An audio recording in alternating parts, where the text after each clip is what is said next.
ಈಗಾಗಲೇ ನಮ್ಮ ಅಂಬೇಡ್ಕರ್ ಸರ್ಕಲ್ನಲ್ಲಿ ಟ್ರಾಫಿಕ್ದ ಸಮಸ್ಯೆ ಆಗಿರೋದ್ರಿಂದ ಅದನ್ನು ನಿರ್ವಹಣೆ ಮಾಡಲಿಕ್ಕೆ ಆರ್ಟಿಫಿಷಿಯಲ್ ಇಂಟೆಲಿಜೆನ್ಸಿ ಅಂತಕ್ಕಂಥ ಹೊಸ ತಂತ್ರಜ್ಞಾನದ ಒಂದು ಸಿಗ್ನಲ್ ಕೂಡಿಸ್ಕೊಂಡು ಟ್ರಾಫಿಕ್ ನಿರ್ವಹಣೆ ಮಾಡಲಿಕ್ಕೆ ಅದರಿಂದ ಭಾಳ ಉಪಯೋಗ ಆಗ್ತಿದೆ ಅಂತಕ್ಕಂಥ ಒಂದು ಪೊಲೀಸ್ ಇಲಾಖೆ ವರದಿಯ ಪ್ರಕಾರ ನಮ್ಮ ಶಾಸಕರ ನಿಧಿಯಲ್ಲಿ ಸುಮಾರು 22 ಲಕ್ಷ ರೂಪಾಯಿಗಳನ್ನು ಈಗಾಗಲೇ ನಾವು ಮಂಜೂರಾತಿ ಮಾಡಿದ್ದೀವಿ. ಕೆಲವೇ ದಿನದಲ್ಲಿ ಅದು ಟೆಂಡರ್ ಪ್ರಕ್ರಿಯೆ ಪ್ರಾರಂಭವಾಗಿ ಅದನ್ನು ಪ್ರಾರಂಭ ಮಾಡ್ತೀವಿ. ಅಂದರೆ ಅಲ್ಲಿ ಕಾನ್ಸ್ಟೇಬಲ್ಗಳು ಇಲ್ಲದೇ ತನ್ನಷ್ಟಕ್ಕೆ ತಾನೇ ಅದು ನಿರ್ವಹಣೆ ಮಾಡ್ತಕ್ಕಂಥ ಒಂದು ಹೊಸ ತಂತ್ರಜ್ಞಾನ. ಬೆಂಗಳೂರು ಸಿಟಿಯಲ್ಲಿಯೂ ಕೂಡ ಅನೇಕ ಕಡೆ ಅದರದ ಸದುಪಯೋಗವನ್ನು ಆಗ್ತಾ ಇರ್ತಕ್ಕಂಥದ್ದು ಗಮನದಲ್ಲಿ ಇಟ್ಕೊಂಡು ಅದು ಮಾಡಿದ್ದೀವಿ. ಮತ್ತು ಅದರ ಜೊತೆಗೆ ಈಗಾಗಲೇ ಇಲಾಖೆಯವರು ಅನೇಕ ಕಡೆ CC ಕ್ಯಾಮ್ರಾಗಳನ್ನು ಕೂಡಿಸಿದ್ದಾರೆ.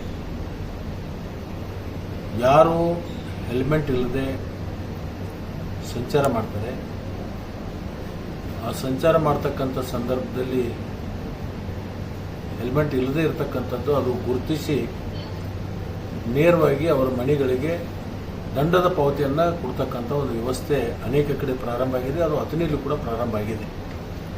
ಅದರಿಂದ ನಾನು ಸಾರ್ವಜನಿಕರು ಎಲ್ಲರಿಗೂ ಕೂಡ ಒಂದು ಬೈಕ್ ಮೇಲೆ ಓಡಾಡ್ತಕ್ಕಂಥ ಏನು ಜನರಿದ್ದಾರೆ, ಅನಾವಶ್ಯಕವಾಗಿ ಇದನ್ನು ದಂಡವನ್ನು ಹಾಕೊಳ್ತಕ್ಕಂಥದ್ದಾಗಬಾರ್ದು.